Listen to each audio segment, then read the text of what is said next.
കനത്ത മഴയുമായി കാലവർഷം എത്തുന്നു എന്ന് കാലാവസ്ഥാ നിരീക്ഷണ വിഭാഗത്തിന്റെ മുന്നറിയിപ്പ്. കേരളത്തിൽ ഈ വർഷം തെക്ക് പടിഞ്ഞാറൻ മൺസൂൺ അഥവാ കാലവർഷം തകർത്ത് പെയ്യുമെന്ന് കേന്ദ്ര കാലാവസ്ഥാ നിരീക്ഷണ വിഭാഗം മുന്നറിയിപ്പ് നൽകി. അതിശക്തമായ മഴ വെള്ളപ്പൊക്കത്തിനും മിന്നൽ പ്രളയങ്ങൾക്കും കാരണമായേക്കും. കേന്ദ്ര കാലാവസ്ഥാ നിരീക്ഷണ വിഭാഗത്തിന്റെ ആദ്യഘട്ട മൺസൂൺ പ്രവചനത്തിൽ സംസ്ഥാനത്ത് ഇത്തവണ സാധാരണയിൽ കൂടുതൽ മഴയ്ക്ക് സാധ്യതയുണ്ടെന്നാണ് അറിയിച്ചിരിക്കുന്നത്.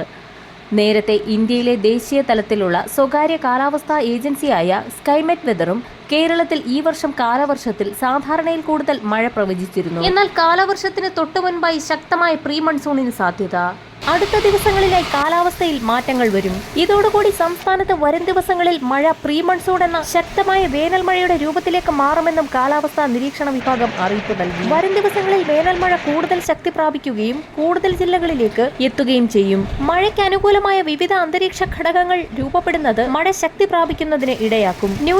ന്യൂനമർദ്ദപാത്തി, ചക്രവാത ചുഴി, MGO ഉൾപ്പെടെയുള്ള അന്തരീക്ഷ ഘടകങ്ങളാണ് മഴയ്ക്ക് അനുകൂലമായി നിലകൊള്ളുക. ഈ മാസം 18 ശക്തമായ വേനൽ മഴ പ്രതീക്ഷിക്കാമെന്നാണ് വിവിധ കാലാവസ്ഥാ മോഡലുകൾ പ്രവചിച്ചിരിക്കുന്നത്. തെക്കൻ ജില്ലകൾക്ക് പിന്നാലെ മധ്യ വടക്കൻ ജില്ലകളിലും വിവിധ പ്രദേശങ്ങളിലായി ഏറിയും കുറഞ്ഞും മഴ തുടരാനാണ് സാധ്യത. സംസ്ഥാനത്ത് ഇന്നും ഒറ്റപ്പെട്ടയിടങ്ങളിൽ ഇടത്തരം മഴയ്ക്ക് സാധ്യതയുണ്ട്. ഇതോടൊപ്പം തന്നെ കാലവർഷം തകർത്ത് പെയ്യുമെന്നും കേരളത്തിൽ ഉൾപ്പെടെ പല സംസ്ഥാനങ്ങളിലും അധിക മഴയ്ക്ക് സാധ്യതയുണ്ടെന്നും എന്നാൽ എൽനിനോ പ്രതിഭാസം ഇല്ലാതെ തന്നെ 105% മഴ ലഭിക്കുമെന്നും കേന്ദ്ര കാലാവസ്ഥാ നിരീക്ഷണ വിഭാഗം മുന്നറിയിപ്പ് നൽകി. മുന്നറിയിപ്പ് പ്രകാരം തമിഴ്നാട്, വടക്ക് കിഴക്കൻ സംസ്ഥാനങ്ങൾ ഒഴികെ എല്ലായിടത്തും ഇത്തവണ സാധാരണയിൽ കൂടുതൽ മഴയാണ് കാലാവസ്ഥാ വകുപ്പ് പ്രവചിച്ചിരിക്കുന്നത്. കേരളം, കർണാടക, ആന്ധ്രാപ്രദേശ്, തെലങ്കാന തുടങ്ങിയ സംസ്ഥാനങ്ങളിൽ സാധാരണയിൽ കൂടുതൽ മഴയ്ക്കാണ് സാധ്യത.